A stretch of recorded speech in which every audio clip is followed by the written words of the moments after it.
అయిపోయి 2 minutes లేనా లాస్ట్లో అయిపోయింది లేనా ఏమన్నా కాకుండా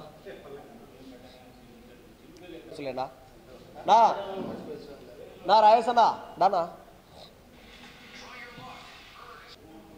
నా ఓకేనా అందరికీ నమస్కారం. నా పేరు డిఎం ఓబ్లేష్ యాదవ్, ఆర్ఎస్ఎఫ్ రాష్ట్ర అధ్యక్షులు. ఈరోజు వైఎస్ఆర్ ప్రెస్ క్లబ్లో విలేకరుల సమావేశం నిర్వహిస్తూ ఉన్నాం. ప్రధానంగా కడప జిల్లాలోని ఆర్సీఎం 7 పోస్టుల అక్రమాల మీద పూర్తి స్థాయి విచారణ చేపట్టాలి. 6 కోట్ల రూపాయల అక్రమాలకు పాల్పడినటువంటి కుంభకోణం మీద విచారణ చేపట్టాలి. బాధ్యుల మీద క్రిమినల్ కేసు నమోదు చేయాలని చెప్పి డిమాండ్ చేసి సమావేశం నిర్వహిస్తూ ఉన్నాం. ఆర్సీఎంలో ఉన్నటువంటి dialysis general manager Johnson Chetturu గారు, అలాగనే సముటూరు సురేష్ గారు, తలారి బాలరాజు గారు, కమలాపురం బాలరాజు గారు, అలాగనే టీచర్ రవీంద్రబాబు కలిసి ఈ 7 పోస్టుల్లో 24 పోస్టులు భర్తీకి దాదాపుగా 6 కోట్ల రూపాయలు డబ్బులు వసూలు చేశారు.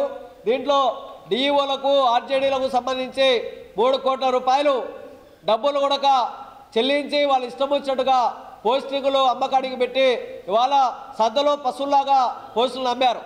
దీంట్లో ఓసీ క్రిస్టియన్ మైనార్టీ అనేటువంటి కులం భారతదేశ రాజ్యాంగంలోనే లేనటువంటి కులాన్ని ఈ రవీంద్రబాబు గారు అనేటువంటి వ్యక్తి ఒక క్రియేట్ చేసి 5 మందికి పోస్టులు ఇచ్చారు. 5 మందికి ఒకే కులాన్ని ఓసీ క్రిస్టియన్ మైనార్టీ అనేటువంటి ఒక కులాన్ని క్రియేట్ చేసి పోస్టులు ఇచ్చారు. వీళ్ళు 14 పోస్టులు కడప జిల్లాలో వేరే వేరే ప్రాంతాల్లో ఇచ్చినటువంటి కమలాపురము, లేకపోతే ఉనక బద్వేలు, పూర్వబావిల్లా, కలసపాడు, రామాపురము, బద్వేలు లాంటి ప్రాంతాలు ఇచ్చినటువంటి పోస్టులు ఏవైతే ఉన్నాయో ఆ పోస్టులు అక్కడ వాళ్ళకు పోస్టింగ్ ఆర్డర్ వచ్చిన చోట వర్క్ లేకోకుండా ఇవాళ కడప కేంద్రంగానే ఇవాళ శాలరీస్ కూడా పెడతా ఉన్నారు. మేము ఈ అంశాలన్నిటి మీద కులంకుశంగా డిస్కషన్ చేసి డిఓ గారిని ఓ కమిటీ వేసి పూర్తి స్థాయి విచారణ చేపట్టాలని చెప్పి అడిగాం.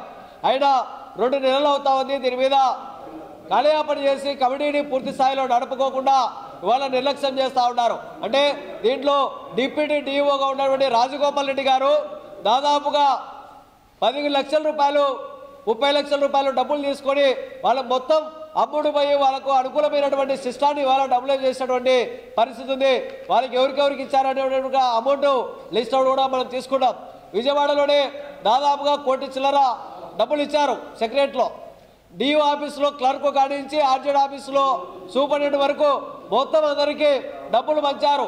ఈరోజు అక్కడ ఉన్నటువంటి ఫాదర్లు, బిషప్లు మేము డబ్బులు ఇస్తే అధికారులు మా మాట వింటారు, మేము ఏం చేసినా చెలాబడే పద్ధతిలో వాళ్ళ అక్రమాలకు పాల్పడ్డారు. అందుకనే జిల్లా కలెక్టర్ గారిని మేము డిమాండ్ చేస్తూ ఉన్నాం. ఆర్సీఎంలో జరిగినటువంటి 6 కోట్ల కుంభకోణం మీద న్యాయ విచారణ చేపట్టాలి. ఎవరైతే 5 మంది బాధితులు బిషప్లు, ఫాదర్లు ఉన్నారో వాళ్ళ మీద కేసులు నమోదు చేసి అరెస్టు చేయాలని చెప్పి ఈ డిమాండ్ చేస్తూ ఉన్నాం. లేని పక్షంలో పెద్ద ఎత్తున ఆందోళన చేయడానికి ఆర్ఎస్ఎఫ్ సిద్ధం కాబోతా ఉంది. ఇవన్నీ పక్కా ఎవిడెన్స్ తోటి కూడా మేము ఈ మీడియా ముందుకు రావడం జరిగింది.